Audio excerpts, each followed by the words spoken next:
Hello दोस्तों, आज के दिन की आपको हार्दिक शुभकामनाएं।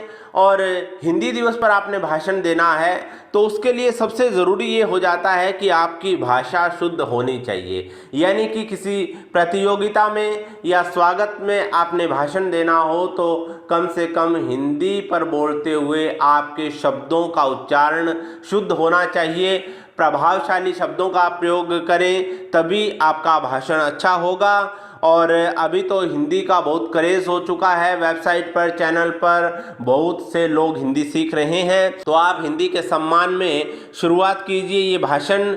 नीचे अवनी ऊपर अंबर, बीच धरा के पवन हिलोरे खाती। नीचे अवनी ऊपर अंबर, बीच धरा के पवन हिलोरे खाती। सप्त धरा के शांत करों से सौंधी गंध ये आती।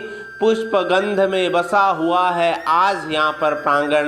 अभिनंदन स्वीकार करें अभिनंदन। सबसे पहले आप सभी को हिंदी दिवस की हार्दिक शुभकामनाएं।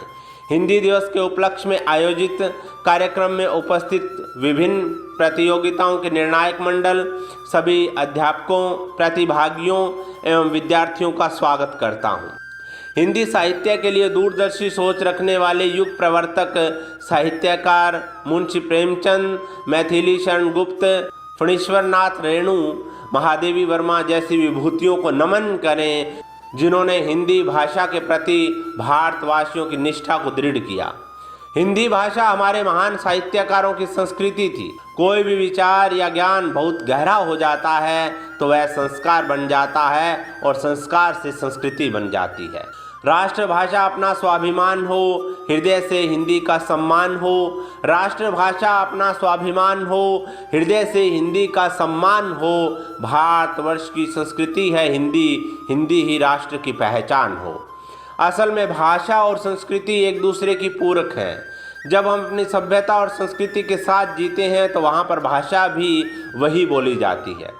इसलिए अगर कोई व्यक्ति किसी भाषा में निपुण होना चाहता है तो उसे वहाँ की संस्कृति के दर्शन करने होंगे, वैसी सभ्यता में रहना होगा। आज अगर हम भारतीय सनातन संस्कृति की बात करते हैं तो हमारे शास्त्र ग्रंथ, रहन सहन, वेशभूषा, पूजा अर्चना का वर्णन शुद्ध हिंदी में करते हैं। किसी धार्मिक आयोजन जैसे रामचरितमानस या श्रीमद् भागवत कथा में शुद्ध हिंदी बोली जाती है, क्योंकि हमारे शास्त्र ग्रंथ हमारी हिंदू संस्कृति के आधार हैं। इसलिए मैं चाहूँगा कि अगर हम देश प्रेम की बात करते हैं तो ये प्रेम हमारी संस्कृति के प्रति होना चाहिए। जिस देश के लोग अपनी सांस्कृतिक विरासत के प्रति श्रद्धा रखते हैं वह देश हमेशा शक्तिशाली होता है। हिंदी की बात करें तो हिंदी भी हमारी संस्कृति है। हिंदी से प्रेम होगा तो देश से प्रेम होगा। हर भाषा का सम्मान करें, मगर हमारी संस्कृति से जुड़ी भाषा हमेशा हमारे हृदय में रहनी चाहिए। इसी वक्तव्य के साथ मैं आशा करता हूं कि हम हिंदी को अपनाएंगे, नियमित बोलचाल में हिंदी बोलेंगे। एक बार पुनः आप सभी का सादर अभिवादन करता हूं। जय हिंद, जय भारत। दोस्तों, ये था हिंदी दिवस पर स्पीच।